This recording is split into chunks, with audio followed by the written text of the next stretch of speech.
கொஞ்ச நாளைக்கு முன்னாடி பீட்சா ஹட் மேல எல்லாரும் ஒரு அலிகேஷன் வைக்கிறாங்க. என்னன்னா, இவங்க அவுட்லெட்ல சேல் பண்ற பீட்சா எல்லாமே வந்து ஃப்ரோசனா இருக்கு. எதுவுமே வந்து ஃப்ரெஷ்ஷான பீட்சாவா இல்லைன்னு.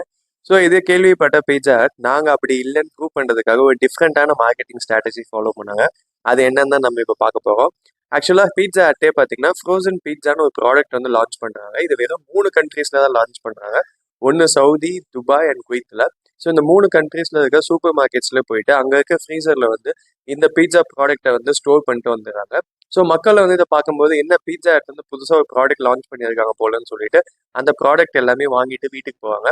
ஸோ வீட்டில் போய் ஓப்பன் பண்ணி பார்க்கும்போது தான் தெரியுது அந்த ப்ராடக்ட்ல எதுவுமே இல்லை, அந்த பாக்ஸ்குள்ள எம்டியா இருக்கு அப்படின்னு. ஸோ என்னடா உள்ள ஒண்ணுமே இல்ல. மக்கள் எல்லாருக்குமே ரொம்பவே ஷாக்கு. ஸோ அந்த பாக்ஸ்குள்ள எம்டியா ஒரு நோட் மட்டும் இருந்தது. நோட்ல என்ன போட்டிருந்தாங்க அப்படின்னா, sorry we don't do frozen pizza அப்படின்னு போட்டிருந்தாங்க. ஸோ இப்போ இவங்க எல்லாருக்குமே வந்து 2 கேள்வி ரைஸ் ஆகும். ஒன்று வந்து அப்போ வாங்கிட்டு போன மக்களோட பணம் என்ன ஆச்சு அப்படின்னு. ஸோ அந்த நோட்லேயே பார்த்தீங்கன்னா ரெடீம் கோடு ஒன்று மென்ஷன் பண்ணியிருந்தாங்க. ஸோ அதை ஸ்கேன் பண்ணி நீங்கள் ஆர்டர் பண்ணீங்க அப்படின்னா ஒரு நல்ல பீட்சாவே வந்து உங்கள் வீட்டில் வந்து டெலிவரி பண்ணுற மாதிரி. நீங்கள் ஒரு 2வது கொஸ்டின் வந்து நான் என்னன்னு உங்ககிட்ட சொல்ல போகிறது இல்லை. பிகாஸ் நீங்கள் கொஞ்சம் லாஜிக்காக யோசிக்கிறவரா இருந்தா அப்படின்னா கண்டிப்பாக உங்களுக்கே இந்த கொஸ்டின் ரைஸ் ஆகும். அப்படி ரைஸ் ஆச்சு அப்படின்னா நீங்களே கமெண்ட் செக்ஷனில் அந்த கேள்வி என்ன நீங்கள் மென்ஷன் பண்ணுங்கள். மறுபடியும் இன்ட்ரெஸ்டிங்கான வீடியோவில் பார்க்கலாம். தேங்க்யூ, பாய்.